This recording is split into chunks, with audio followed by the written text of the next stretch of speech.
এই যে বন্ধুরা শুনছো, আশিক প্রিয়াঙ্কার নতুন নতুন রোমান্টিক ভালোবাসার গল্প পেতেও শুনতে চাইলে আমাদের সাগর এডিটিং চ্যানেলটি সাবস্ক্রাইব করে বেল বাটনটি অন করে দিও। লাইক কমেন্ট করতে মোটেও ভুলবে না কিন্তু। ধন্যবাদ সবাইকে। প্লিজ বেবি দাও না একটা।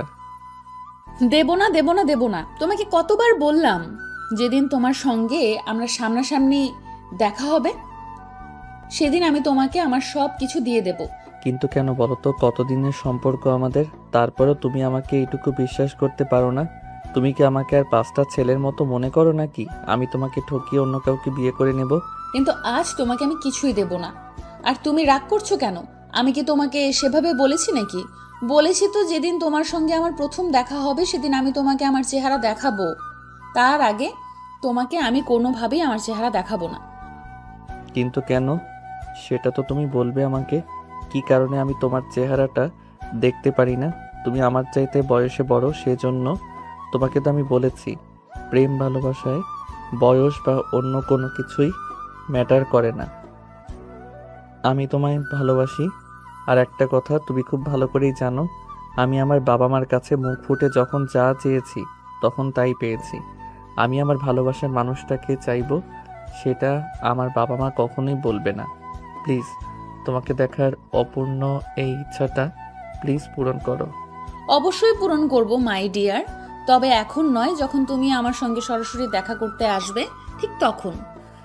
তোমার সঙ্গে কিভাবে দেখা করব আমি তো সেটাই ভেবে পাই না। আমার বাসা ঢাকা মিরপুরে, আর তোমার বাসা হলো নেত্রকোনার দুর্গাপুরে। ওদিকে আমার লাইফে আমি কোনোদিন দিয়েছি কি না তাও সন্দেহ আছে। তাহলে তোমার সঙ্গে আমার দেখাটা হবে কি করে বলো তো শুনি? তুমি আসলেই হবে, কারণ বাংলাদেশের বিভিন্ন এলাকা থেকে প্রতি বছর অনেক মানুষ আমাদের এলাকায় ঘুরতে আসে। তোমাদের কলেজ থেকে তোমার বন্ধুদের নিয়ে এদিকে ঘুরতে চলে এসো, তাহলেই তো হয়ে যায়। ঠিক আছে, দেখা যাক কোনোদিনও সেই স্বপ্ন পূরণ হয় কিনা, আর তোমাকে কোনোদিনও নিজের চোখে দেখতে পারি কিনা। তবে হ্যাঁ, তোমাকে একটা কথা বলার ছিল। আমি তোমায় সত্যি ভালোবাসি। তুমি যদি বাস্তবে দেখতে কুৎসিত হও তাও আমার কিছু যায় আসে না। সেটা যখন সামনাসামনি দেখা হবে তখন দেখা যাবে। এখন তাহলে রাখি, আমার অনেক কাজ আছে। তোমার কি এমন কাজ আছে সেটা বলো তো শুনি। আমি তোমাকে যখনই ফোন করি না কেন, তুমি একটা না একটা অযথা অজুহাত দেখাও। সবসময় আমাকে এড়িয়ে যাওয়ার বাহানা করো কেন বলো তো? তুমি কি আমায় ভালোবাসো না নাকি? নাকি আমার জায়গায় অন্য কাউকে পেয়ে গেছো? আমাকে এখন আর ভালো লাগে না। একদম বাজে কথা বলবে না বলে দিলাম। তুমি খুব ভালো করেই জানো আমি পড়াশোনার পাশাপাশি একটা কেজি স্কুলে পার্ট টাইম জব করি, কারণ আমার ফ্যামিলির আর্থিক অবস্থা অতটা ভালো নয়। তাই আমাকে নিজের পড়াশোনার খরচ নিজেকেই বহন করতে হয়। হ্যাঁ, তার জন্য তো বললাম আমি তোমার জন্য প্রতি মাসে টাকা পাঠাই, কিন্তু তুমি সেটাও নেবে না। তাহলে আমি কি করতে পারি বলো শুনি? তোমাকে কিছুই করতে হবে না, যদি পারো তাহলে তাড়াতাড়ি নিজেই পড়াশোনাটা শেষ করে ছোট্ট একটা চাকরি নাও আর আমাকে তোমার বাড়িতে নিয়ে যাও। হ্যাঁ, এই তো সবে ইন্টার সেকেন্ড ইয়ারে পড়ি, এখনো পড়াশোনা শেষ করতে কতদিন বাকি? এতদিন তুমি আমার জন্য অপেক্ষা করবে আমার তো মনে হয় না।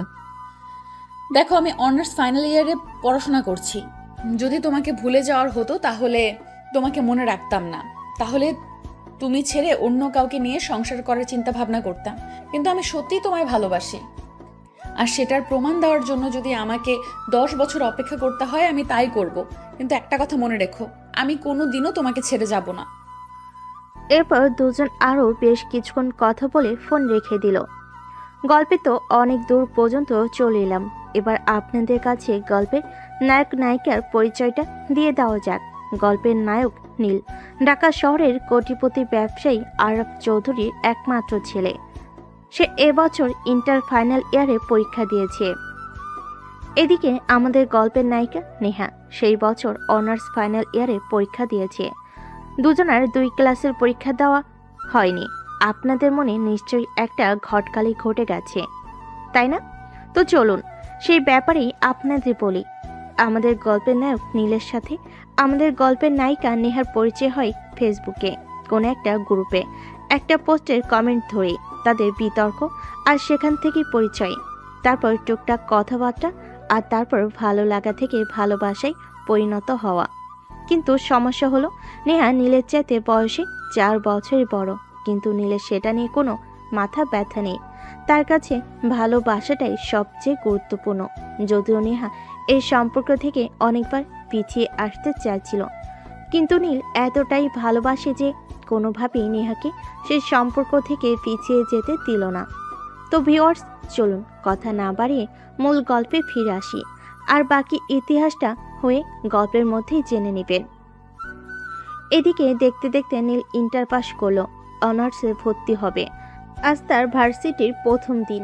কাল সকালবেলা ঘুম থেকে উঠে ফ্রেশ হয়ে নাস্তা করে তৈরি হয়ে নিল, আর তখনই হঠাৎ তার মনে পড়ল একটা ইম্পর্ট্যান্ট কাজ বাকি পড়ে আছে। সেটা হলো নেহাকে ফোন করা এবং তাকে জানিয়ে দেওয়া।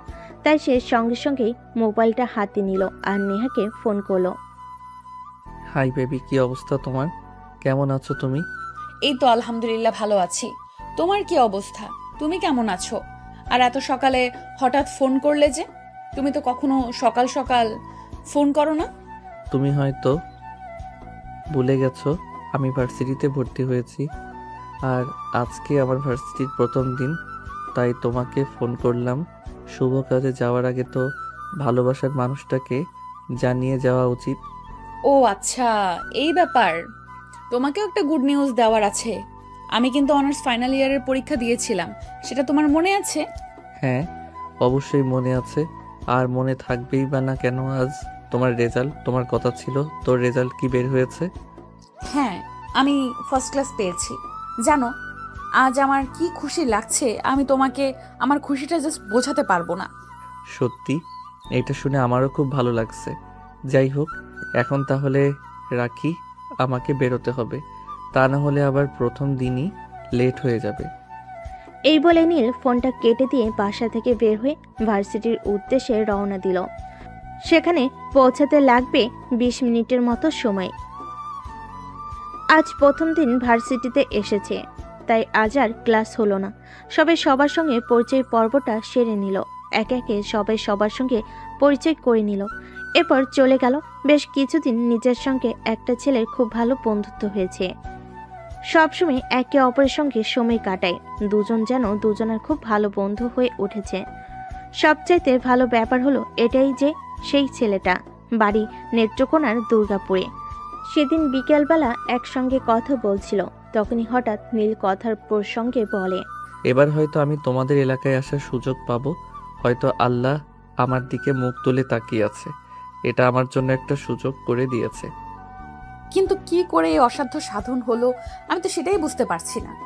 আসলে তোমাদের এলাকার একটা ছেলে আমি যেই ভার্সিটিতে ভর্তি হয়েছি সেই ভার্সিটিতে ভর্তি হয়েছে। ছেলেটার সঙ্গে আমার খুব ভালো বন্ধুত্ব বলতে পারো। তোমার প্রসঙ্গই ওই ছেলেটার সঙ্গে আমার পরিচয় আর বন্ধুত্ব তা হয়ে উঠেছে।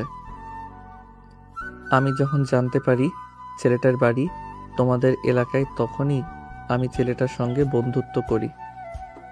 ও, তাহলে তো খুবই ভালো ব্যাপার। এবার নিশ্চয়ই তোমার দেখা পাওয়া যাবে। এভাবে চলে গেল বেশ কিছুদিন। দেখতে দেখতে ঈদের ছুটি পড়ে গেল। হৃদয় গ্রামের বাড়িতে যাবি, তখনই নীল তাকে বলল, দোস্ত, আমি তোর সঙ্গে তোদের বাড়িতে যেতে চাই, যদি তোর কোনো প্রবলেম না থাকে তো। তুই আমাদের বাড়িতে যাবি সেটা তো খুব ভালো কথা। আমি তো ভেবেছিলাম তোকে বলবো, কিন্তু তুই কোটিপতির বাবার একমাত্র আদরের ছেলে, আমাদের এলাকায় গিয়ে থাকতে পারবি? আমরা তো গ্রাম অঞ্চলে থাকি। সেটা কোনো ব্যাপার না, আমি পারবো। আসলে তোমাদের এলাকায় আমার একটা কাজ আছে, খুবই সিক্রেট, যেটা আমি তোকে বলতে পারবো না। আজ পর্যন্ত কাউকেই বলিনি, আমার ফ্যামিলির মানুষদের কেউ না। এখন তুই যদি কোনো কিছু জানতে না চেয়ে আমাকে নিয়ে যেতে পারিস, তাহলে আমি তোর সঙ্গে যাব। আরে দোস্ত, এসব তুই কি বলছিস? তুই আমার বন্ধু, আর আমি তোকে কোনো কিছু জিজ্ঞেস না করে আমাদের বাড়িতে নিয়ে যেতে পারবো না, এমনটা তো কখনো হতেই পারে না। তুই আমার খুব ভালো বন্ধু, আমি খুব ভালো করেই জানি তুই খারাপ কিছু করবি না, তাই নির্দ্বিধায় তোকে আমি আমার সঙ্গে নিয়ে যাব। ঠিক আছে, তাহলে আমি আজকেই বাসায় গিয়ে জিনিসপত্র গুছিয়ে তোর বাসায় চলে আসব, আর তারপর তোর সঙ্গেই চলে যাব। আচ্ছা ঠিক আছে, চলে আয়। আমিও তাহলে আমার আম্মুকে ফোন দিয়ে বলে দিই আমার সঙ্গে তুই যাবি। আসলে তুই শহরের মানুষ, আমাদের নিয়ে কথা নেই, তোর জন্য তো একটু এক্সট্রা আয়োজন করতে হবে, তাই না? আরে না দোস্ত, সেরকম কিছুই করতে হবে না। আমি তোদেরকে কোনো ঝামেলায় ফেলতে চাই না। আসলে একটা কাজ পড়েছে তোদের এলাকায়, তাই যেতে হবে। না গিয়ে উপায় নেই, তাই তোর সঙ্গে যাচ্ছি।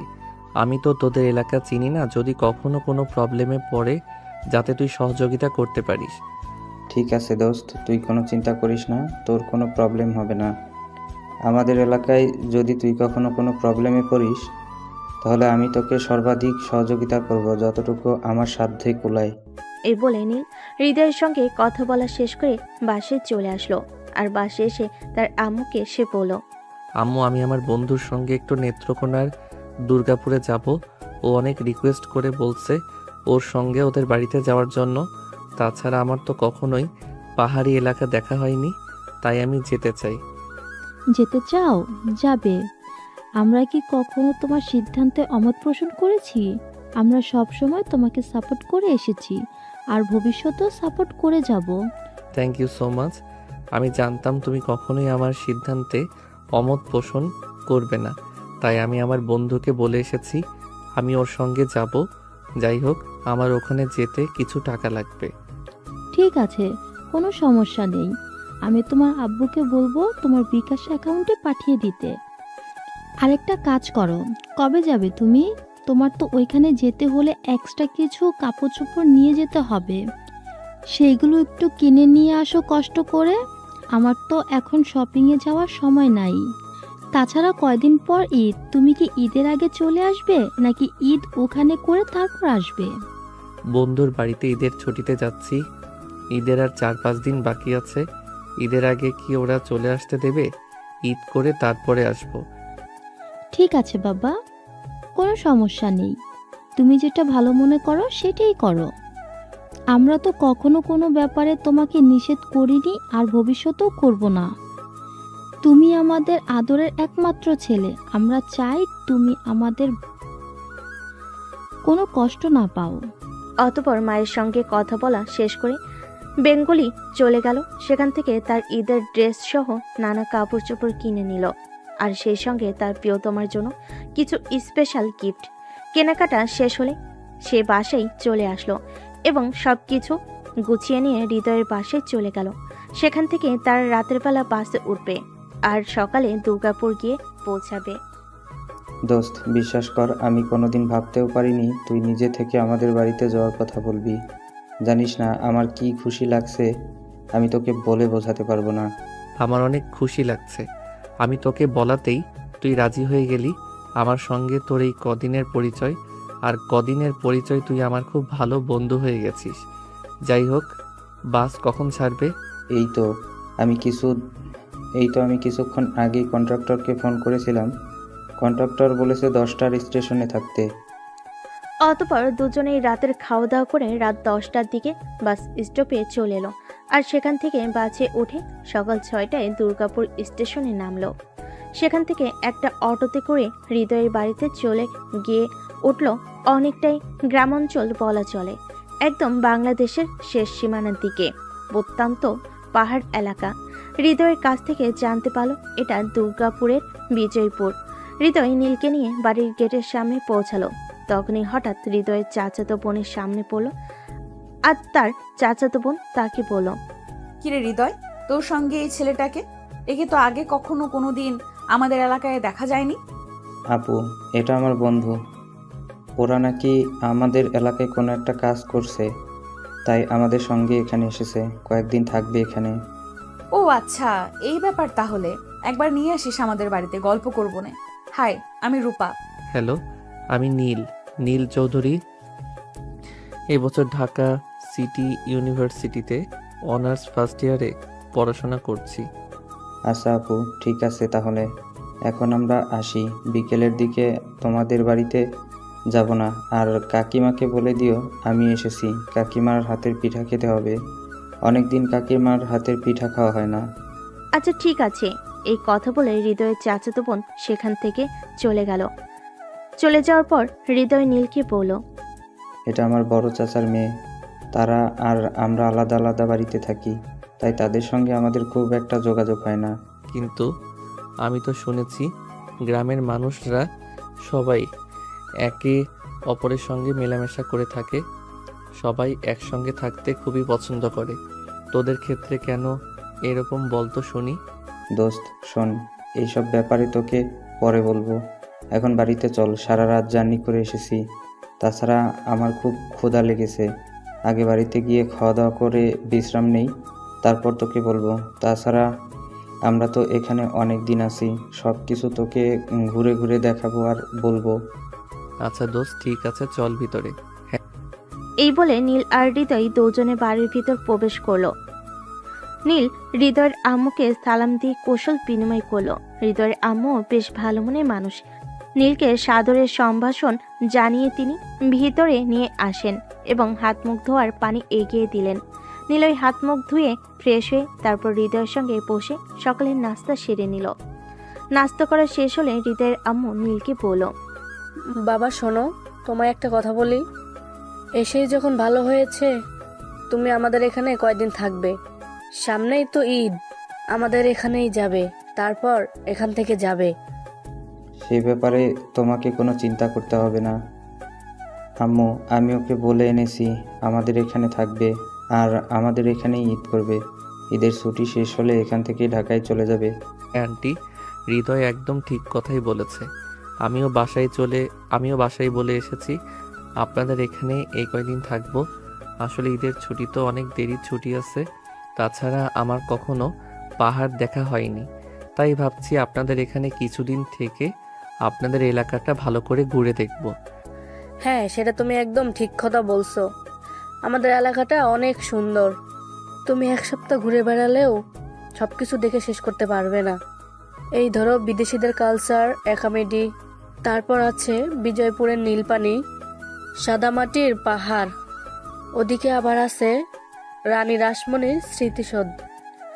আরো অনেক কিছু আছে যেগুলো তুমি হৃদয়ের সঙ্গে ঘুরে দেখতে পারবে। অনেক ভালো লাগবে তোমার। আচ্ছা আন্টি, ঠিক আছে, অনেক দিন তো থাকবো, সব কিছুই ঘুরে দেখব। কিন্তু সারা রাত জার্নি করে এসেছি, এখন একটু ঘুমাতে হবে, প্রচণ্ড ঘুম পাচ্ছে। তাছাড়া অপরদিকে সম্বেশ্বরী নদী আছে। এখন বর্ষাকাল, নদীতে পানি টইটুম্বর। অনেক ভালো লাগবে তোমার। ওই যে পাশের ঘরটা আমি তোমাদের দুজনের জন্য রেডি করে রেখেছি, তোমরা দুজন ওই ঘরেই থাকবে। তাছাড়া ঈদ আসছে, বাড়িতে আরো মেহমান আসবে। অনেকগুলো ঘর থাকলেও ওই ঘরেই ওরা থাকবে। তোমাকে আলাদা করে কোনো ঘর দিতে পারলাম না, তার জন্য আমি খুবই দুঃখিত। আরে না আন্টি, এভাবে বলার কি আছে। আসলে আমরা শহরে মানুষ, সেটা ঠিক আছে, কিন্তু সবাই একসঙ্গে গাদাগাদি করে থাকার আনন্দটা আমরা কখনোই পাইনি। আমি আমার আম্মুর কাছে শুনেছিলাম, তারা যখন ছোটবেলায় নানার বাড়িতে কিংবা দাদার বাড়িতে বেড়াতে যেত, তখন নাকি সবাই একসঙ্গে একই বিছানায় অনেক আনন্দ করে ঘুমাতো। এবার না হয় গ্রামে এসে আমি সে আনন্দটাই একটু উপভোগ করলাম। বলতে বলতে নীল আর হৃদয় দুজনেই পাশের রুমটাই সে ঘুমিয়ে পড়ল। দেখতে দেখতে বিকাল হয়ে আসলো। হৃদয়ের আম্মু তাদের দুজনকে ডেকে ঘুম থেকে ওঠালো এবং দুপুরের খাবার খেতে দিল। খাওয়া দাওয়া শেষ হলে হৃদয় নীলকে বলল, দোস্ত চল, বড় চাচার বাড়িতে যাওয়া যাক। আপু বলে গিয়েছে ওদের বাড়িতে যেতে, আর কাল তোকে নিয়ে ঘুরতে বের হব। আজ তো অনেক রাস্তা জার্নি করে এসেছি, আজ আর যেতে মন চাইছে না। চল আজকে বড় চাচার বাড়ি থেকে ঘুরে আসি। ঠিক আছে দোস্ত, তবে আমার একটা কাজ আছে, তুই 1 মিনিট ওয়েট কর, আমার একটা ফোন দেওয়ার আছে, আমি 2 মিনিট কথা বলেই আসছি। এই বলে নীল সেখান থেকে একটু দূরে গেল এবং সঙ্গে সঙ্গেই নেহার নাম্বারে ফোন করলো। দুবার ফোন হতেই নেহা ফোনটা রিসিভ করলো। তা এসেছে তো, অনেকক্ষণ হয়েছে, এতক্ষণে কেন আমাকে ফোন করলে? আমি অনেকক্ষণ আগে এসেছি, সেটা তুমি জানলে কি করে? আমি তো তোমাকে একবারও ফোন করে বলিনি যে আমি কখনো এসেছি। তুমি বলবে আর তারপর আমাকে জানতে হবে, এটা কোনো হাদিসে লেখা আছে নাকি? আমি সব জানি তুমি কখন এসেছো আর কখন কি করেছো। যাই হোক, দুপুরের খাওয়া কেমন হয়েছে? হ্যাঁ ভালোই, আন্টির হাতের রান্না জাস্ট অসাধারণ। আচ্ছা একটা কথা বলো, তুমি কি আমায় দেখেছো? আর যদি দেখে থাকো তাহলে তুমি আমার সামনে আসোনি কেন? আমি আসবো, সময় যখন হবে তখন আমি নিজেই তোমার সামনে আসব। যাই হোক, একটা কথা বলতে ফোন করেছিলাম। আমি জানি তুমি এখন এক জায়গায় যাচ্ছ, তবে একটা কথা মনে রেখো, যদি কোনো মেয়ের দিকে চোখ তুলে তাকিয়েছো তাহলে তোমার চোখ তুলে কিন্তু মার্বেল বসিয়ে দেব, মনে রেখো। এরকম কথা তুমি বলতে পারলে? আমি কত দূর থেকে কত কষ্ট করে শুধু তোমার সঙ্গে দেখা করার জন্য এসেছি, আর তুমি কিনা বলছো আমি অন্য মেয়েদের দিকে তাকাবো? শোনো, ঢাকা শহরে মেয়ের কোনো অভাব নেই। আমি চাইলে 10-12টা মেয়ের সঙ্গে রিলেশন করতে পারি, কিন্তু তোমায় ভালোবাসি। ভালোবাসার মানুষ রেখে আমি কেন অন্য নারীতে আসক্ত হতে যাব? তোমাদের ছেলেদের বিশ্বাস নেই বাবু। তোমরা ঘরে বউ রেখেও আরো 10টা মেয়ের সঙ্গে পরকিয়া করতে পারো, আর সেখানে আমি তো তোমার গার্লফ্রেন্ড, তাও আবার তোমার চাইতে বয়সে সিনিয়র। তুমি এখনো আমার চেহারা পর্যন্ত দেখোনি, তাহলে তুমি যে আরেকটি মেয়ে দেখলে তার সঙ্গে ইটিস পিটিস করবে না, তার কি এমন গ্যারান্টি আছে? আমাকে যখন বিশ্বাসই করো না, তাহলে আছো কেন আমার সঙ্গে সম্পর্কে? আমার সঙ্গে ব্রেকআপ করে নিলেই তো পারো। যেখানে বিশ্বাস নেই সেখানে তো ভালোবাসা মূল্যহীন। হয়েছে হয়েছে, আর বলতে হবে না। এখন দয়া করে ফোনটা রাখো, তোমার বন্ধু ওদিকে তোমার জন্য অপেক্ষা করছে। আচ্ছা, তুমি আমাকে একটা সত্যি করে কথা বলো না, তুমি জানলে কি করে? বললাম তো বলবো না, সময় হলে আমি ঠিকই তোমার সামনে আসব। তবে একটা কথা আবারও তোমাকে মনে করিয়ে দিচ্ছি, উল্টাপাল্টা কিছু করলে তোমার খবর আছে বলে দিলাম। এই বলে নেহা নীলকে আর কোনো কথা বলার সুযোগ না দিয়ে ফোনটা কেটে দিল। হৃদয় এদিকে নীল তার বন্ধু হৃদয়ের সঙ্গে তার চাচার বাড়িতে চলে গেল। নীল আর হৃদয় সেখানে যাওয়ার পর হৃদয়ের চাচাতো বোন তাদের দুজনকে বারান্দায় বসতে দিয়ে বলল, হৃদয়, তোরা দুজন এখানে বস, আম্মু তোদের জন্য পিঠা বানিয়েছে। আমি সকালবেলা এসেই বলেছিলাম আমি তোদের জন্য পিঠা নিয়ে আসি। এ শুনে নীল প্রথমবার মেয়েটার দিকে তাকালো। মেয়েটা মাশাআল্লাহ দেখতে অনেক সুন্দরী, একদম পরীর মতো বলা চলে। নীল শুনেছিল পাহাড়ি এলাকার মেয়েরা একটা কালো বর্ণের হয়। একটু কালো বর্ণের হয়, কিন্তু এই মেয়েটাকে দেখে সেরকম মনে হচ্ছে না, মনে হচ্ছে যেন পাহাড়ি কন্যা। নিজের হাতে এই মেয়েটাকে অপরূপ সৌন্দর্য দান করেছে। যাই হোক, এই মেয়ের দিকে নজর দেওয়া তো যাবে না, হাজার হোক বন্ধুর বড় বোন বলে কথা। তাছাড়া ও নীল একটা মেয়েকে ভালোবাসে, যার সঙ্গে এখনো তার দেখা হয়নি। এসব চিন্তা করতে করতে হৃদয়ের চাচাতো বোন দুটো প্লেটে করে তাদের জন্য পিঠা নিয়ে আসলো, আর তারা দুজনেই বসে পিঠা খেতে শুরু করলো। তখনই হৃদয়ের চাচাতো বোন নীলকে উদ্দেশ্য করে প্রশ্ন করলো, তা তোমার ফ্যামিলির মানুষজনকে নিয়ে এলে না আমাদের এলাকায়? আসলে ফ্যামিলিতে আমার আব্বু আম্মু ছাড়া অন্য কেউ নেই।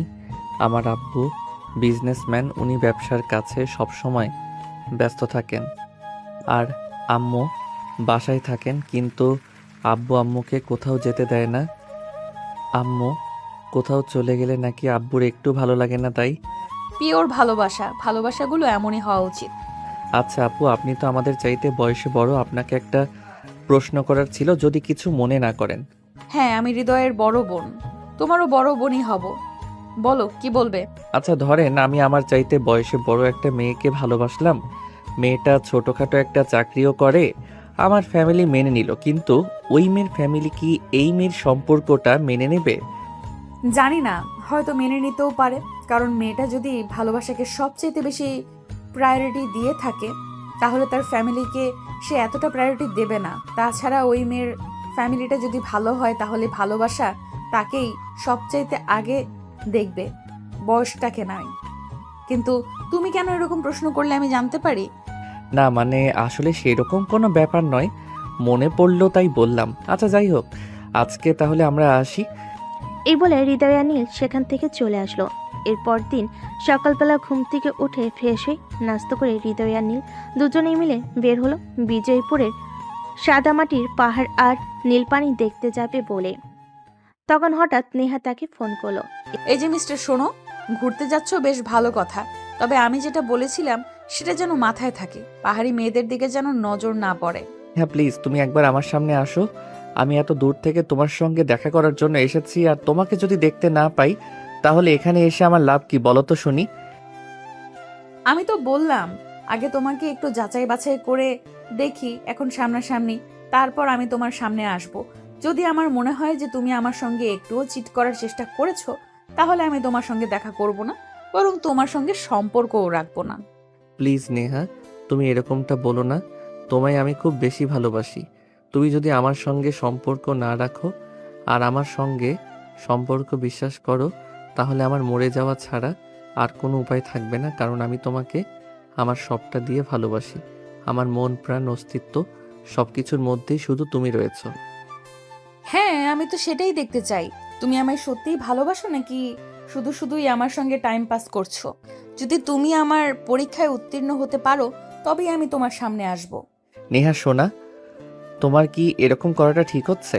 একটা ছেলে ঢাকা থেকে তোমার জন্য দুর্গাপুর এসেছে তোমার সঙ্গে দেখা করতে, আর তুমি কি না এই ছেলেটাকে দেখা দিচ্ছ না?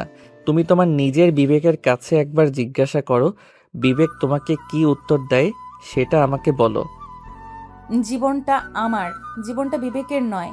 আমি কেন বিবেককে প্রশ্ন করতে যাব? আমি আমাকে প্রশ্ন করতে পারি।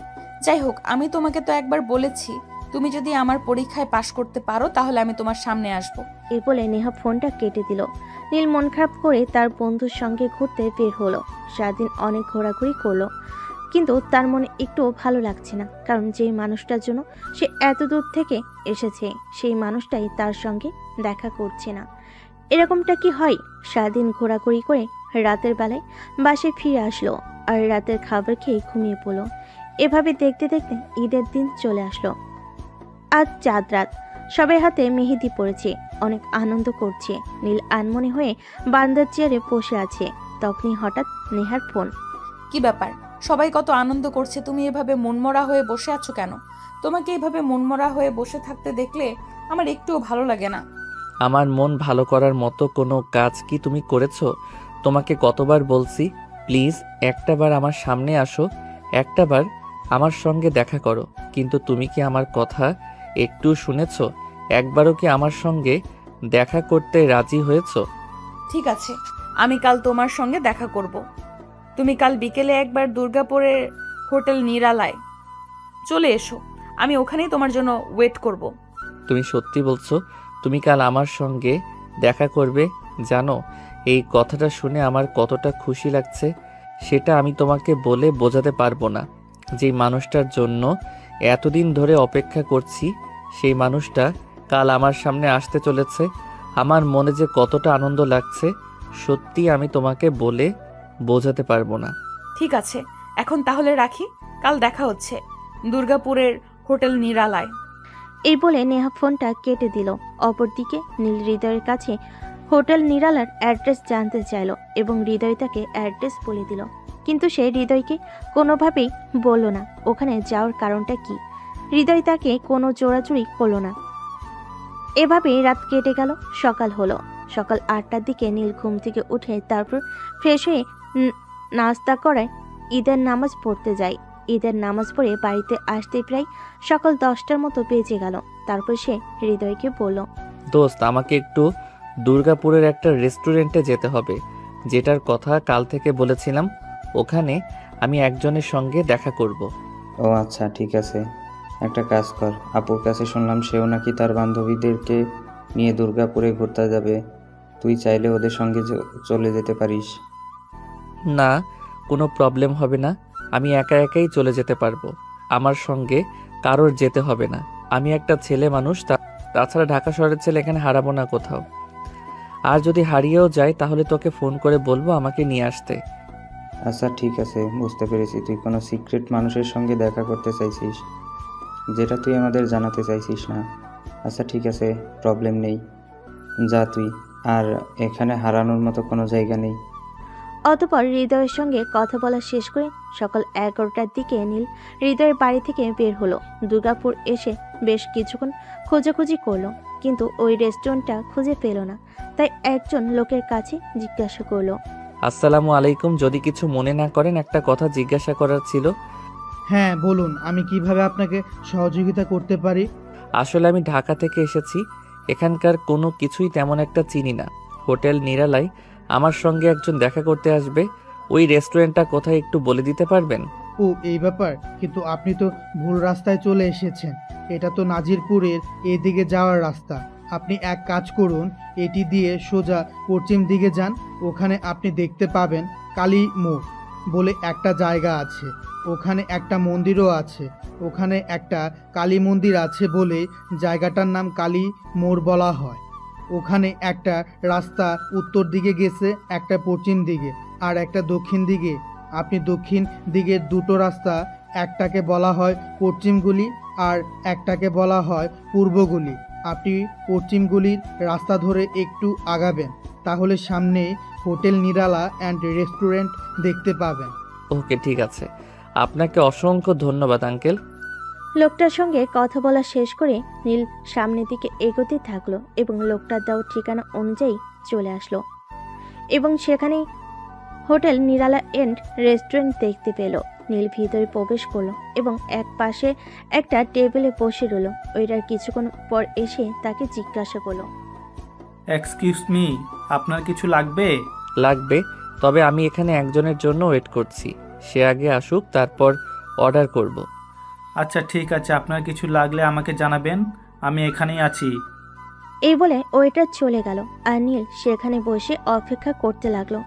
এভাবে দেখতে দেখতে 2 ঘন্টা সময় অতিবাহিত হয়ে গেল, কিন্তু নেহার কথাও দেখা পাওয়া যাচ্ছে না।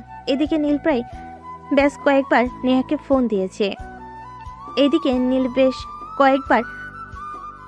ফোন দিয়েছে। কিন্তু ফোন সুইচ অফ বলছে।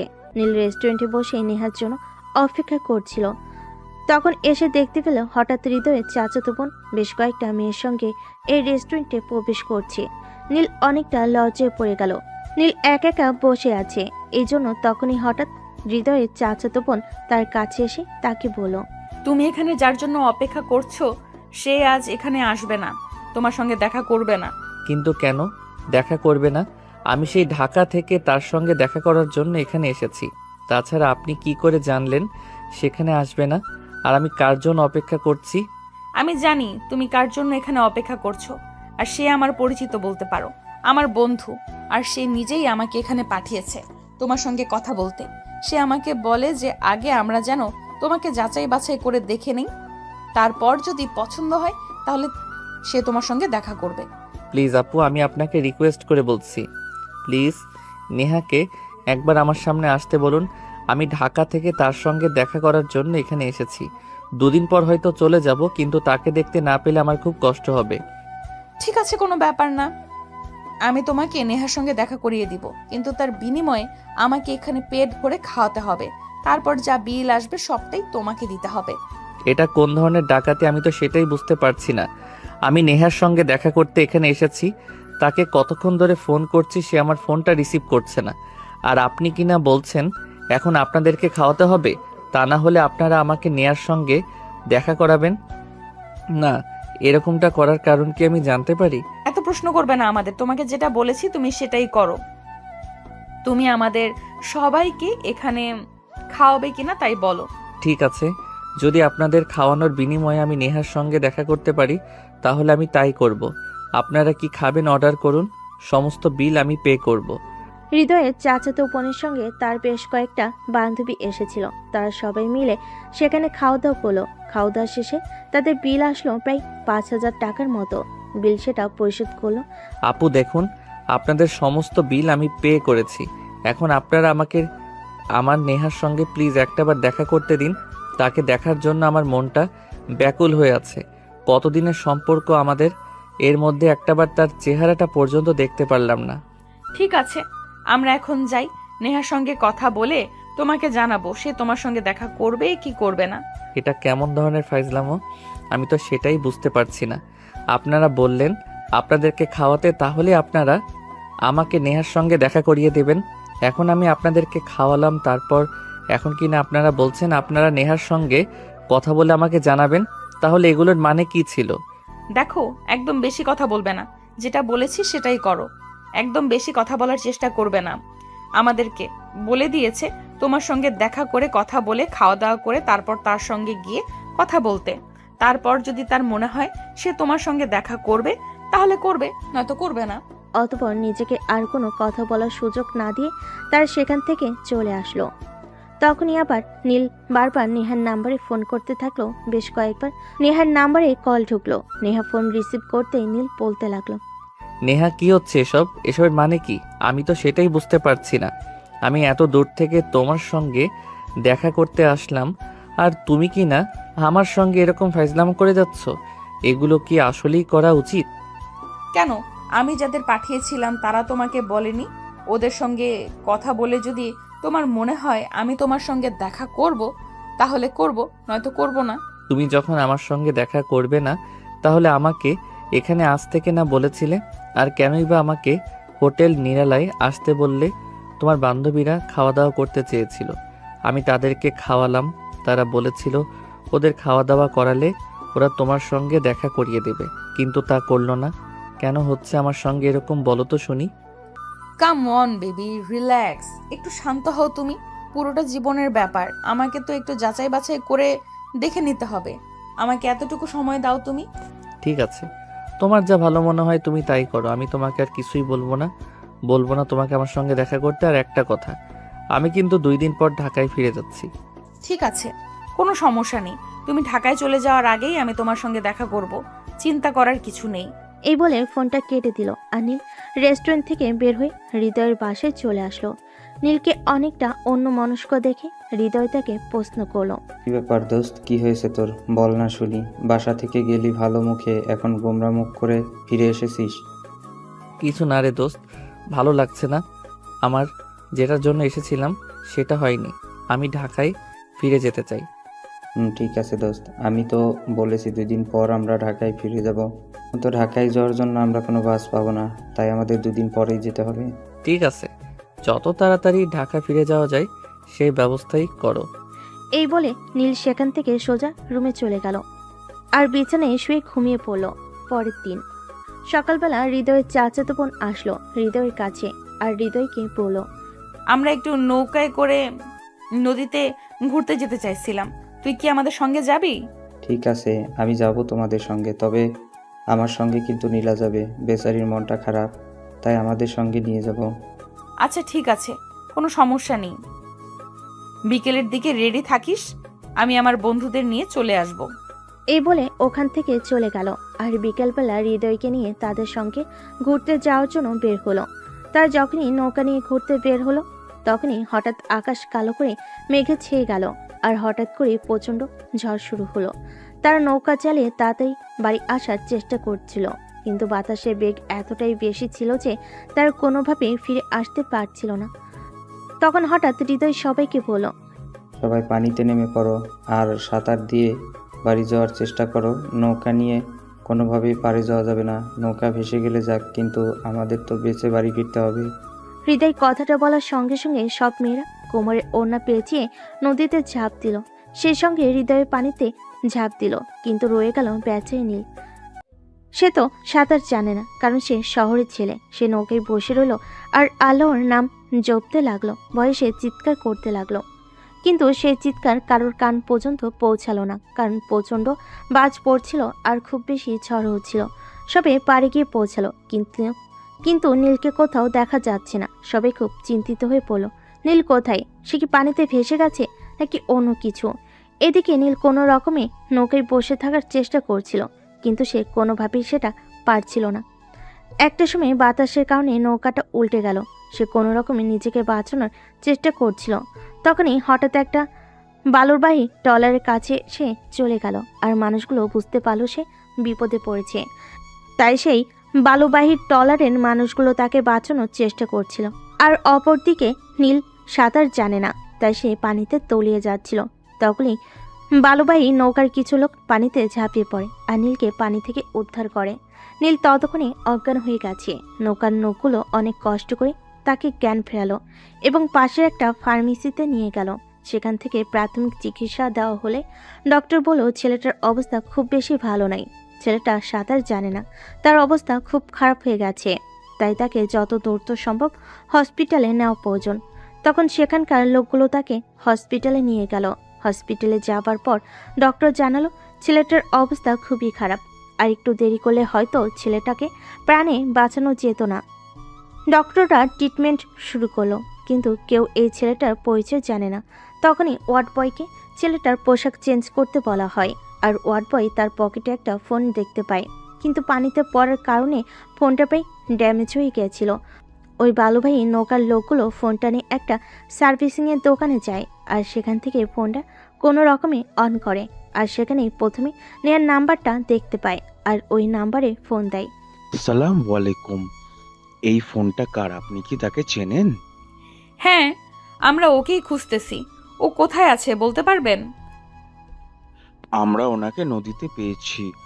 আমরা ওনাকে নিয়ে হাসপাতালে এসেছি। আপনি যদি ওনার পরিচিত হয়ে থাকেন তাহলে এই দুর্গাপুর উপজেলা স্বাস্থ্য কমপ্লেক্সে চলে আসেন। আমরা ওনাকে নিয়ে এখানে এসেছি। ঠিক আছে, আপনি কোনো চিন্তা করবেন না, আমরা এক্ষুনি আসছি। আর টাকা পয়সার কোনো চিন্তা করবেন না, টাকা যা লাগবে সব আমরা দেব। আপনি ডক্টরকে বলুন সঠিক ট্রিটমেন্ট করাতে। ঠিক আছে, আপনারা যত দ্রুত সম্ভব হসপিটালে চলে আসুন। আমরা এখানেই আপনাদের জন্য অপেক্ষা করছি। এমার্জেন্সিতে আসবেন। এই বলে লোকটা ফোন কেটে দিল আর নেহা সেখানেই কান্না করতে লাগলো। এমন দেখে হৃদয় তাকে প্রশ্ন করলো। কি হলো আপু, তুই কান্না করছিস কেন? নীল আমার বন্ধু, কান্না করতে হলে আমি করব, কিন্তু তুই কান্না করার কারণ কি? কান্না করার কারণ কি সেটা আমি তোকে এখন বলতে পারবো না, সময় হলে তুই সব জানতে পারবি। এখন আগে হসপিটালে চল, ছেলেটাকে বাড়িতে নিয়ে আসতে হবে, এখন সুস্থ করতে হবে। তাড়াতাড়ি চল তোরা আগা, আমি আম্মুর কাছ থেকে কিছু টাকা নিয়ে আসি, হসপিটালের বিল দিতে হবে। এই বলে আধা ঘন্টার মধ্যে তারা সবাই এসে দুর্গাপুর হসপিটালের ইমার্জেন্সিতে পৌঁছালো। ওই লোকগুলো তখনও অপেক্ষা করছিল। হৃদয় হসপিটালে এসেই ওই লোকগুলোর সঙ্গে আগে দেখা করলো। এই নিন, ওনার পকেটে কিছু টাকা আর এই মোবাইলটা পাওয়া গেছে। আমরা এখন আসি, আমাদের কাজ আছে। আর এই নিন, এটা আমাদের ফোন নাম্বার। উনি সুস্থ হলে আমাদের জানাবেন। আচ্ছা ঠিক আছে, আপনাদের অসংখ্য ধন্যবাদ আমার বন্ধুকে হসপিটালে নিয়ে আসার জন্য। আপনারা না থাকলে হয়তো আমার বন্ধুকে আমরা ফিরে পেতাম না। জানেন ও ঢাকা থেকে এখানে এসেছে, যদি ওর কিছু হয়ে যায় তাহলে ওর বাবা মায়ের কাছে কি জবাব দিতাম আমি। ভাগ্য ভালো যে আমরা ওনাকে দেখতে পেয়েছিলাম, তা না হলে হয়তো উনি ডুবেই মারা যেতেন। উনি সাঁতারও জানেন না। যখন ওনাকে আমরা নৌকায় তুলি তখন উনি অজ্ঞান ছিলেন, আর কিছুক্ষণ দেরি হলে হয়তো খুব খারাপ কিছু হয়ে যেত। আপনাদের অসংখ্য ধন্যবাদ, আপনাদের কৃতজ্ঞতা জানানোর ভাষা আমার নেই। অতঃপর নৌকার লোকগুলো সেখান থেকে চলে গেল আর হৃদয় আর নেহা নীলের সঙ্গে দেখা করতে গেল। নীলের ততক্ষণে জ্ঞান ফিরেছে। নেহা নীলকে দেখে কান্না করে দিয়েছে। কি ব্যাপার নীল, তোর শরীর এখন কেমন আছে? এই তো একটু ভালো। আচ্ছা, তোর বোন কান্না করছে কেন? সেটা তো আমি নিজেই জানি না ও কেন কান্না করছে। আমি নিজেই তো তাকে জিজ্ঞেস করেছিলাম সে কেন কান্না করছে, সে আমাকে কোনো উত্তর দিল না। যাই হোক, তুই থাক, আমি ডক্টরের সঙ্গে কথা বলে আসি। ডক্টর নীলের কী অবস্থা? ওকে আমরা বাড়ি নিয়ে যেতে পারি? হ্যাঁ, অবশ্যই বাড়ি নিয়ে যেতে পারেন, কিন্তু ছেলেটাকে কয়েকদিন বেড রেস্টে রাখতে হবে। ছেলেটা সাঁতার জানে না, পানিতে পড়ে যাওয়ার পর বাঁচানোর জন্য অনেক চেষ্টা করেছিল, তাই একটু বেশি প্রবলেম হয়েছে। ঠিক আছে ডক্টর, কোনো চিন্তা করবেন না, আমরা অনেক যত্ন করব ওর। রিলিজ পেপারটা দিয়ে দিন। এই নিন, এখানে কিছু ওষুধ লেখা আছে, ওষুধগুলো নিয়মিত খাওয়াবেন আর ওনাকে একটু সেবা যত্ন করার চেষ্টা করবেন, তাহলেই তাড়াতাড়ি সুস্থ হয়ে যাবে। হৃদয় ওষুধগুলো কিনে নিয়ে আসলো আর তারপর নীলকে নিয়ে বাড়িতে ফিরে গেল। এদিকে নেহা একটু পর পর নেহাকে দেখতে আসে, কিন্তু সে কখনো তার পরিচয় দেয় না। নীলের প্রয়োজন সব কাজ করে দিয়ে যায়। আচ্ছা দোস্ত, একটা ব্যাপার আমি বুঝতে পারছি না, তোর চাচাতো বোন কেন আমার বিষয়ে এত ইন্টারেস্ট, আর কেনই বা সে আমার এত যত্ন আত্তি করছে? আমি তাকে এ ব্যাপারে জিজ্ঞেস করেছিলাম, সে আমাকে বলেছে সময় হলে নাকি সব জানতে পারবো। আমি বুঝতে পারছি না আমার বোন কি তোর প্রেমে পড়ে গেছে নাকি? তোর আর ফাইজলামো করা গেল না? সব সময় তোকে ফাইজলামি করতে হবে? এসব ফাইজলামো মার্কা চিন্তা ভাবনা তোর মাথায় আসে কোথা থেকে বলতো? আমি বললাম আর ফাজলাম হয়ে গেছে। যাই হোক, আমি তোর সঙ্গে আর কোনো কথাই বলতাম না। তোর যা ভালো মনে হয় তাই তুই ভাবতে পারিস। এই বলে হৃদয় সেখান থেকে চলে গেল। এরপর চলে গেল আরও 2-3 দিন। নীল এখন মোটামুটি সুস্থ, তাই বিকেলবেলা বাসা থেকে বের হয়ে সামনে একটা খোলা মাঠ ছিল, সেখানে এসে বসলো। বিকেলবেলা এখানে অনেক ছেলেমেয়েরা খেলাধুলা করতে আসে, সেগুলোই বসে বসে উপভোগ করছিল। তখনই হঠাৎ নেহা ফোন করলো। কি ব্যাপার, কতদিন ধরে তো বাড়ি থেকে বের হও না, আজ একবার বের হয়ে খেলার মাঠে চলে এসেছো? তুমি আমার সঙ্গে কথা বলবে না? আমি তোমার সঙ্গে দেখা করতে এখানে এসেছিলাম, আর তুমি আমার সঙ্গে দেখাই করনি। তাহলে ফোন করেছো কেন তুমি? আর ফোন করবে না আমাকে। তোমার সঙ্গে আমার আর কোনো সম্পর্ক নেই। আমি কাল ঢাকা ফিরে যাচ্ছি। আমাকে আর ফোন করবে না, কোনো যোগাযোগ করার চেষ্টা করবে না। আরে বাবা, এতগুলো কথা কেউ একসঙ্গে বলে নাকি? মনে হয় তুমি কথা বলো মুখস্থ করে রেখেছো, আর আমি ফোন করলাম সঙ্গে সঙ্গেই বলে দিলে। হ্যাঁ, আজ কদিন ধরে তুমি আমায় ফোন করো না। আমি আছি নাকি মরে গেছি সেই খবরটা পর্যন্ত নাও না। তাহলে আজ কেন ফোন দিয়েছো? আমায় কি দরকারে? ভালোবাসি যে তোমায়, ভালোবাসার টানে ফোন করলাম। কেন, তোমায় ফোন করা বারণ নাকি? হ্যাঁ, তুমি আমাকে ফোন করবে না? তোমাকে ভালোবেসে এত দূর থেকে আমি তোমার সঙ্গে দেখা করতে এলাম, আর তুমি আমার সঙ্গে দেখা করলে না। তাহলে কোনো অধিকারী তুমি আমার সঙ্গে কথা বলবে? এতদিন আমি তোমাকে ফোন করিনি ঠিকই, কিন্তু তোমার খবর আমি জানি না সেই রকমটা কিন্তু না। আমি প্রতিটি সেকেন্ড, প্রতিটা মিনিট আর প্রতিটা মুহূর্ত তোমার খবর রেখেছি। প্রতিটা মিনিট আমি তোমাকে চোখে চোখে রেখেছি। বলো তুমি কোন দিনের খবর জানতে চাও? আমি সম্পূর্ণ মুখস্থ করে রেখেছি, সব বলে দিতে পারবো তোমাকে। আমি জানি সেটা তুমি বলতে পারবে, কারণ তুমি নিজে নাও তোমার লোক দিয়ে আমার উপর নজর রেখেছো। আমি জানি হৃদয়ের বোন তোমাকে সবকিছু বলেছে, কারণ সে প্রায়ই আমার কাছে আসে। আর যদি বলি আমি নিজেই তোমার কাছে যেতাম তোমাকে দেখতে? তাই নাকি? তাহলে তুমি আমার সামনে আসোনি কেন বলো? কেন আসোনি তুমি আমার সামনে? কাল আমি তোমার জন্য অপেক্ষা করব। তুমি বাড়ি থেকে বের হয়ে সামনে একটা বাগান আছে, ওখানে সকাল 10টায় অপেক্ষা করবে, আমি আসবো। এই বলে নেহা ফোনটা কেটে দিল আর নীল সন্ধ্যার দিকে বাড়িতে ফিরে গেল। সেই দিন সারা রাত অনেক কষ্ট করে কাটাতে হয়েছে নীলকে, কারণ সে আবারও স্বপ্ন দেখেছে নেহা তার সঙ্গে দেখা করবে। তাই সকাল 8টার দিকে নীল ঘুম থেকে উঠল, তারপর ফ্রেশ হয়ে নাস্তা করে অপেক্ষা করতে থাকলো কখন 10টা বাজবে আর কখন সে নেহার সঙ্গে দেখা করতে যাবে। এভাবে দেখতে দেখতে 10টা বেজে গেল। নীল বাড়ি থেকে বের হয়ে পাশের বাগানটায় চলে আসলো। নীল সেখানে সে দেখতে পেল একটা মেয়ে 3 পিস পরা, মাথায় ঘোমটা দিয়ে দাঁড়িয়ে আছে। নীল শিওর হওয়ার জন্য নেহার নাম্বারে ফোন করলো। তখনই মেয়েটা ঘুরে দাঁড়ালো আর বলল, এই যে আমি।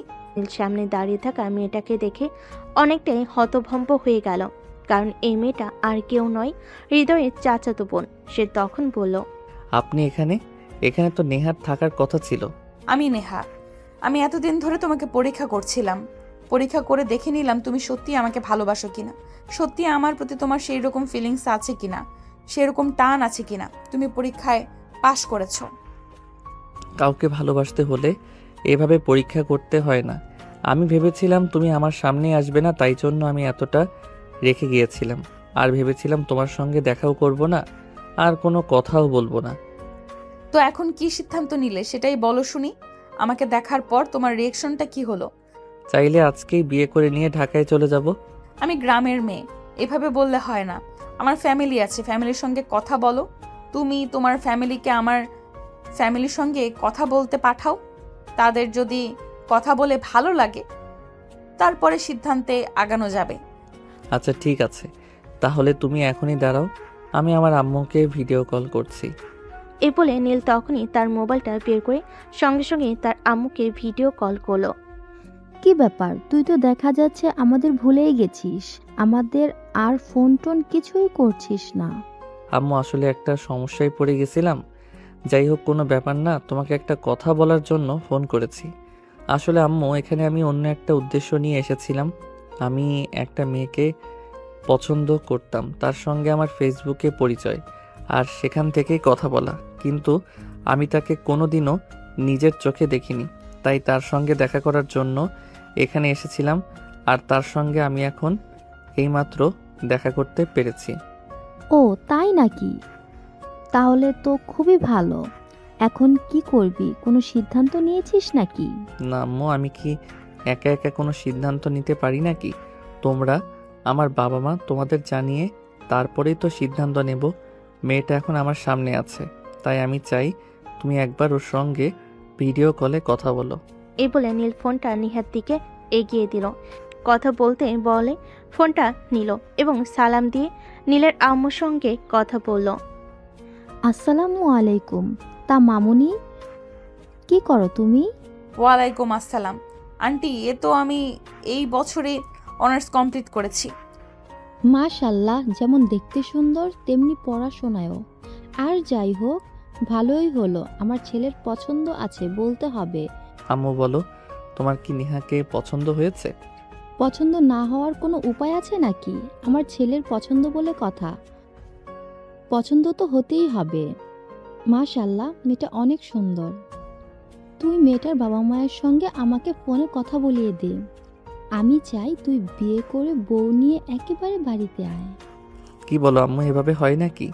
আমি তোমাদের একমাত্র ছেলে বলে কথা, তোমরা নিজেরা এসে কথা বলো, তারপর যদি দেখে ফ্যামিলির কথা বলে মনে হয় যে বিয়েটা দিলে ভালো হবে, তাহলেই তো বিয়েটা করব। ঠিক আছে, কোনো সমস্যা নেই। আমি তোর আব্বুর সাথে কথা বলছি এবং কালকেই আমরা দুর্গাপুরে আসছি।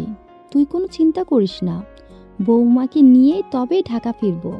এই বলে নীলের আম্মু ফোনটা কেটে দিল। আর নীল খুশিতে একদম কান্না করে দিয়েছে। সে ভাবতেই পারছিল না তার আম্মু এত সহজে বিষয়টা মেনে নেবে। যাই হোক, দুজনেই খুব খুশি। তাই নীল নেহাকে বলল, তোমার শ্বশুর শাশুড়ি কালকেই দুর্গাপুর আসছেন তোমাকে বউ বানিয়ে নিয়ে যাওয়ার জন্য। তুমি তোমার ফ্যামিলিতে কথা বলে সব কিছু জানিয়ে রাখো। ঠিক আছে, তাছাড়া আমি আমার ফ্যামিলিকে আগেই জানিয়ে রেখেছি তোমার ব্যাপারে। তারাও এই কয়েকদিন ধরে তোমাকে ফলো করছিল।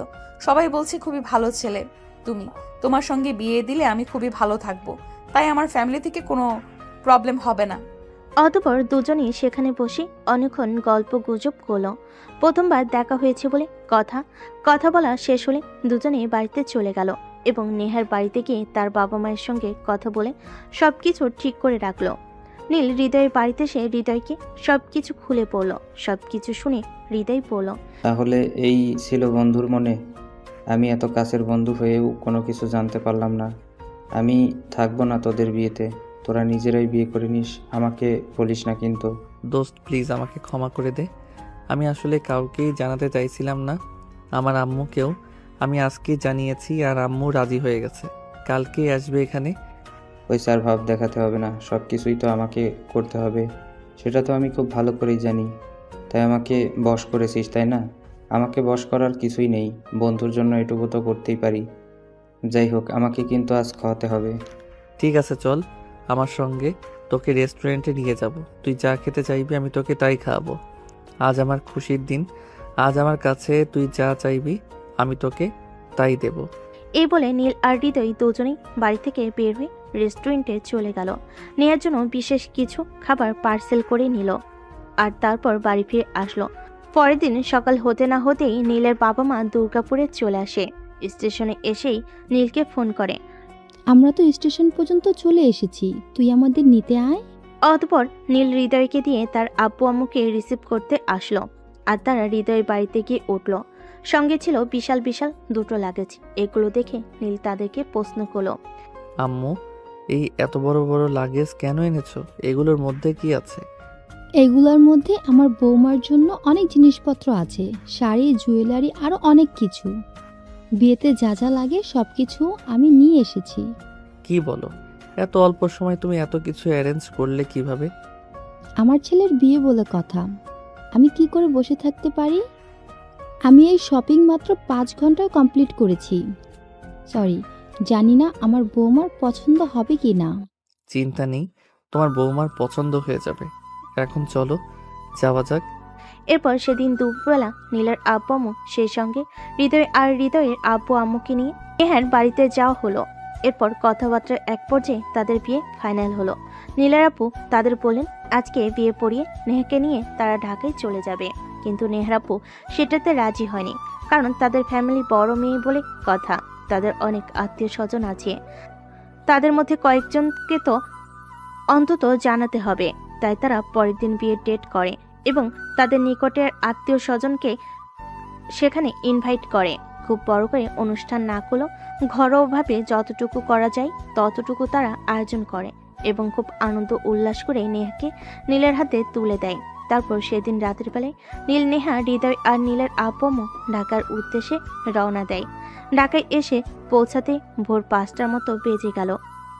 নীল সেদিন আর হৃদয়কে হোস্টেলে ফিরে যেতে দিল না, তাদের বাসাতেই রেখে দিল।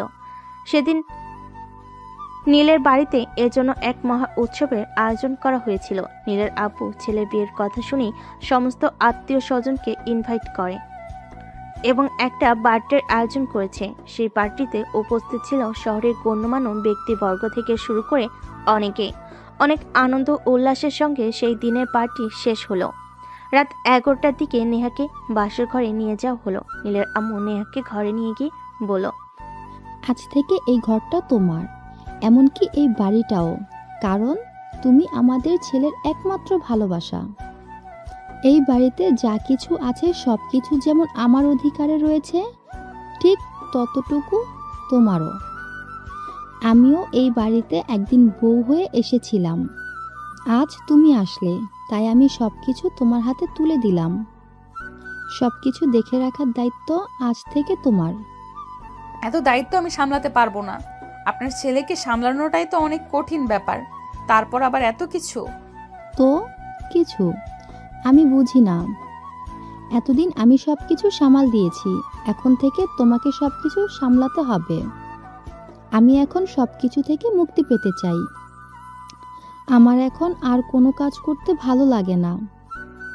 এখন থেকে সব কাজ তোমাকেই করতে হবে। হ্যাঁ আম্মু, তুমি কোনো চিন্তা করো না। এখন থেকে তোমার বৌমা সব সামলে নেবে। গ্রামের মেয়ে বলে কথা, ওরা সব কিছু সামলাতে পারে। অতঃপর নীলের আম্মু আর কোনো কথা না বলে সেখান থেকে চলে গেল। এদিকে নীল তখন নেহাকে কাছে টেনে নিয়ে বলল, তা ম্যাডাম, এবার কিন্তু আমার সব কিছুই সুদে আসলে চাই। এবার কিন্তু আর কোনো বাহানা আমি শুনবো না। আমিও কোনো বাহানা দেখাতে চাই না। এত বছর অপেক্ষা করেছি শুধু একটা ভালোবাসার মানুষ পাওয়ার জন্য, আর এখন যেহেতু ভালোবাসার মানুষটা পেয়ে গেছে, তাহলে আর বাহানা কেন দেখালে যাব? তাহলে চলুন শুরু করা যাক। সারা রাত খেলবো, পারবেন তো? মাঠে নামলেই তো বোঝা যাবে কে কতক্ষণ খেলতে পারে। এই কথা শুনে নীল নেহাকে নিয়ে বিছানায় চলে গেল। আর তারপর তাদের ভালোবাসি রোমান্টিক পর্ব শুরু করলো।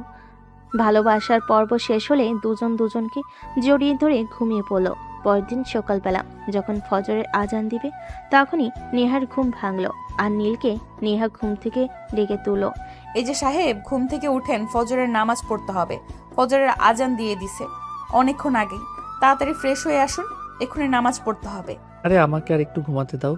এত সকালে ঘুম থেকে ওঠার অভ্যাস আমার নেই। আমি এখন ঘুম থেকে উঠতে পারবো না। প্লিজ আমায় বিরক্ত করো না। সাহেব, এটা বললে তো হবে না। আপনি এক্ষুনি ঘুম থেকে উঠবেন আর ফ্রেশ হয়ে এসে আমার সঙ্গে নামাজ পড়বেন, তারপর যা করার করবেন। আমি আপনার কোনো কথাই শুনবো না, আপনাকে নামাজ পড়তেই হবে। প্লিজ তুমি আমার সঙ্গে এরকম করো না। এত সকালে আমি ঘুম থেকে উঠতে পারি না। আমাকে আর একটু ঘুমাতে দাও। এ বলে নীল কম্বল মুড়ি দিয়ে শুয়ে পড়ল, কিন্তু নেহা তাকে আর ঘুমিয়ে থাকতে দিল না। সে পাশে থাকা গ্লাস থেকে পানি নিয়ে নীলের মুখের ওপর ছিটা দিতে থাকলো আর বলতে লাগলো, এখন যদি তুমি ঘুম থেকে না উঠো, তাহলে কিন্তু ওই যে পাশে পুরো একটা জগ পানি আছে, পুরোটাই তোমার উপরে ঢেলে দিব বলে দিলাম। নীল তখন আর কোনো উপায়ন্তর না পেয়ে ঘুমো ঘুমো চোখে ওয়াশরুমে চলে গেল। তারপর গোসল করে ফ্রেশ হয়ে এসে নেহার সঙ্গে ফজরের নামাজ পড়ে নিল। তখনই নেহা তাকে বলল, আমার সকালবেলা হাঁটতে যাওয়ার অভ্যাস আছে, তুমি কি আমাকে একটু হাঁটতে নিয়ে যাবে? একে তো সকালবেলা আমার ঘুম ভাঙিয়ে এসো, এখন আবার বলছো হাঁটতে নিয়ে যেতে। ঠিক আছে চলো, আমাদের বাসার পাশে একটা ছোট্ট পার্ক আছে, ওখানেই তোমাকে নিয়ে যাই। বলে নীল নেহাকে নিয়ে পার্কে হাঁটতে চলে গেল। সেখানে হাঁটাহাঁটি করে প্রায় সকাল 7টার দিকে নেহা আর নীল দুজনেই বাসে ফিরে আসলো। বাসে এসে দেখে এখনো সবাই ঘুমাচ্ছে। তখনই নেহা নীলকে প্রশ্ন করলো, কি ব্যাপার, এখনো কেউ ঘুম থেকে ওঠোনি? তোমাদের বাড়ির কি সবাই 10টার আগে ঘুম থেকে ওঠে না নাকি? না, আম্মু 8টার দিকে ঘুম থেকে উঠে আর আব্বু 9টার দিকে। আমি ঘুমোতে গেলাম। আমার কিন্তু একদম বিরক্ত করবে না। ঠিক আছে যাও, তবে তার আগে রান্নাঘরটা আমাকে দেখিয়ে দিয়ে যাও। আমি সবার জন্য নাস্তা বানিয়ে রাখি, তারপর তোমাকে ঘুম থেকে ডাকতে যাব। এই না, একদম নয়, তোমাকে রান্না করে নিয়ে যেতে হবে না। তুমি রান্না করছো এটা জানতে পারলে আম্মু আমাকে খুব বকা দিবে। চলো আমার সঙ্গে, তুমিও আমার সঙ্গে ঘুমাবে। তোমার কি মাথা খারাপ নাকি? আমরা গ্রামের মেয়ে, আমরা কখনোই এত বেলা অবধি ঘুমাই না। তুমি আমাকে রান্নাঘরে নিয়ে যাবে কিনা সেটাই বলো, আমি রান্না করব এবং সবার জন্য নাস্তা বানাবো। নীল অনেক করে নেহাকে বোঝালো, কিন্তু নেহা তার কোনো কথাই শুনলো না। সে তার কথাই অনড়। তাই নীল বাধ্য হয়ে নেহাকে রান্নার ঘরে নিয়ে গেল এবং সবকিছু দেখিয়ে দিল। এই যে এটাই কিচেন, ওইদিকে সেলফে সব কিছু রাখা আছে, তোমার যেটা লাগবে সেটা নিয়ে নিও। নীল তখন কোনো কথা না বলে চুপচাপ রুমে চলে গেল। আর এদিকে নেহা রান্নাঘরে ঢুকে গেল। সে রান্না শেষ করে কিচেন থেকে বের হতে যাবে, তখনই তার শাশুড়ি মা সেখানে আসে আর তাকে কিচেন থেকে বের হতে দেখে প্রশ্ন করে, ব্যাপার বৌমা, তুমি এত সকালে কিচেনে কেন? তোমার কি ক্ষুধা পেয়ে গেছে? না আম্মু, আসলে আমি সকালবেলা ঘুম থেকে উঠে নামাজ পড়ে হাঁটতে যাই, আর ফিরে এসে দেখলাম আপনারা এখনও কেউ ঘুম থেকে ওঠেননি, তাই আপনার ছেলেকে বলে সবার জন্য নাস্তাটা বানিয়ে নিলাম। আপনারা হাত মুখ ধুয়ে টেবিলে আসুন, আমি সবার জন্য নাস্তা সার্ভ করছি। কি বলো তুমি? বাড়িতে এতগুলো কাজের লোক আছে, আমরা সকালে দেরিতে ঘুম থেকে উঠি বলে সকাল সকাল কেউ কিচেনে আসে না, তাই বলে তোমাকে কিচেনে আসতে হবে? করেছো, বেশ করেছো, তবে আজকের পর থেকে আর কখনো কিচেনে আসবে না। বাড়িতে এতগুলো কাজের লোক রাখা আছে কি করতে? এভাবে বলতে হয় না আম্মু, আমি এই বাড়ির নতুন বউ, আমারও তো কিছু দায়িত্ব আছে। তাছাড়া আমি মোটামুটি রান্না করতে পারি, খেয়ে দেখুন না কেমন হয়েছে, ভালো না লাগলে আর রান্না করব না। সবাই অনেক তৃপ্তি করে খেলো। আসলে নেহার হাতের রান্না অনেক ভালো। নাস্তা খেয়ে সবাই নেহার খুব প্রশংসা করলো। আর তা শুনে নীল বলল, আজ থেকে তাহলে রান্নার লোককে বিদায় দিয়ে দাও, রান্নার লোক তো পেয়েই গেলাম। হ্যাঁ, আমিও সেটাই বলছিলাম। আমি একবার অন্যের হাতে বানানো খাবার খুব একটা খেতে পারি না, রান্নার কাজটা না হয় আমি নিজেই করে নেব। তোদের দুটোরই মাথা খারাপ হয়ে গেছে, এরকম কিছুই হবে না এই বাড়িতে, যেরকম ছিল সেরকমই থাকবে। আমি বউ এনেছি, কাজের লোক নয়। আর সব থেকে বড় কথা, আমার কোনো মেয়ে সন্তান নেই, আমার বৌমাই বাড়িতে মেয়ের মতো থাকবে। তারপর সবাই মিলে অনেক গল্পগুজব করে নাস্তা শেষ করে যে যার মতো নিজেদের রুমে চলে গেল। ওখান থেকে নীল রুমে এসে নেহাকে জড়িয়ে ধরে বলল, খাবারগুলো সত্যি অনেক টেস্টি ছিল। হয়েছে, আমাকে আর পাম দিতে হবে না, এখন আপনি ভার্সিটিতে যান। গতকাল থেকে আপনার ভার্সিটি খোলা হয়েছে। আমি পারবো না ভার্সিটিতে যেতে, এত সুন্দর বউ রেখে কেউ ভার্সিটিতে যেতে পারে? আমি পারবো না, আর আমি পড়াশোনা করতে চাই না। তাছাড়া আমার বাবার অনেক অর্থ সম্পদ আছে, সেগুলো আমি বসে বসে খেলেও ফুরাবে না। তাহলে একা পড়াশোনা করে কী লাভ? ফাজলামো মার্কা কথাবার্তা বন্ধ করার এক্ষুনি ভার্সিটিতে চলে যাও। আমি তোমার থেকে এইসব কথাবার্তা আর শুনতে চাই না। এক্ষুনি তুমি ভার্সিটিতে যাবে কিনা সেটাই বলো। আরে বাবা, যাচ্ছি তো, এভাবে কথা বলার কি আছে? আমি এক্ষুনি যাচ্ছি। এভাবে মেজাজ দেখাতে হয় নাকি? তুমি আমার বউ, আমায় ভালোবেসে আদর করে কথা বলবে, আমায় রাগ দেখাতে হয় নাকি? তুমি যাবে কি যাবে না সেটাই জানতে চাইছি, এত কথা কেন বলছো? নীল তখন আর কোনো কথা না বলে রেডি হয়ে ভার্সিটি চলে গেল। এভাবেই চলছিল তাদের দিনগুলো। খুব ভালোই ছিল ছোট্ট একটা সুখের সংসার তাদের। এর মাঝে নেমে এলো তাদের জীবনে একটা কালবৈশাখী ঝড়। নীলের আপু হঠাৎ করেই খুব বেশি অসুস্থ হয়ে পড়ল। অফিস সামলানোটা ওনার পক্ষে আর সম্ভব হয়ে উঠছিল না। সেদিন নীলের আপু সবাইকে তার রুমে ডেকে বলল, দেখো, আমার শরীরটা ভালো যাচ্ছে না, জানি না আমি কতদিন বাঁচবো, তাই আমি চাই আমার ছেলে আর ছেলের বৌমা ব্যবসার সমস্ত দায়িত্ব বসে নিক। আমি ওসব পারবো না বাবা, আমাকে দিয়ে ওইসব কাজকর্ম হবে না। তোমাকে কিছুই পারতে হবে না আব্বু, আপনি কাল আমাকে নিয়ে অফিসে যাবেন আর সবকিছু আমাকে বুঝিয়ে দিবেন। ইনশাল্লাহ চেষ্টা করব আপনার মতো করে সবকিছু গুছিয়ে রাখতে। আমি জানি বৌমা, তুমি সবকিছু আমার মতো করেই গুছিয়ে রাখতে পারবে, কারণ তোমার মধ্যে অন্যরকম একটা ট্যালেন্ট আছে যেটা আমার ছেলের মধ্যে নেই। যাই হোক, কাল সকালে তুমি রেডি থেকো, আমি তোমায় নিয়ে অফিসে যাব আর সবকিছু তোমাকে বুঝিয়ে দেব। হ্যাঁ বৌমা, একদম ঠিক কথাই বলেছে, তুমি অনেক ট্যালেন্টেড, তুমিই পারবে সবকিছু গুছিয়ে রাখতে, যেটা আমার ছেলেকে দিয়ে হবে না। আমি চাই তুমি সংসার সামলানোর সাথে সাথে অফিস থেকেও ভালো করে সামলিয়ে রাখো, কারণ যা আছে সবকিছুই তো তোমাদের, তাই আগে থেকেই সবকিছু বুঝে নাও। হ্যাঁ আম্মু, আপনারা শুধু আমার জন্য দোয়া করবেন, আমি ইনশাল্লাহ পারবো। অতঃপর কথা বলা শেষ করে নীল আর নেহা নিজেদের ঘরে চলে গেল। আসলে তখনই নেহা নীলকে বলল, তোমার প্রতি তোমার বাবা মায়ের এরকম বিশ্বাস কেন? তুমি কোনো কিছুই পারবে না,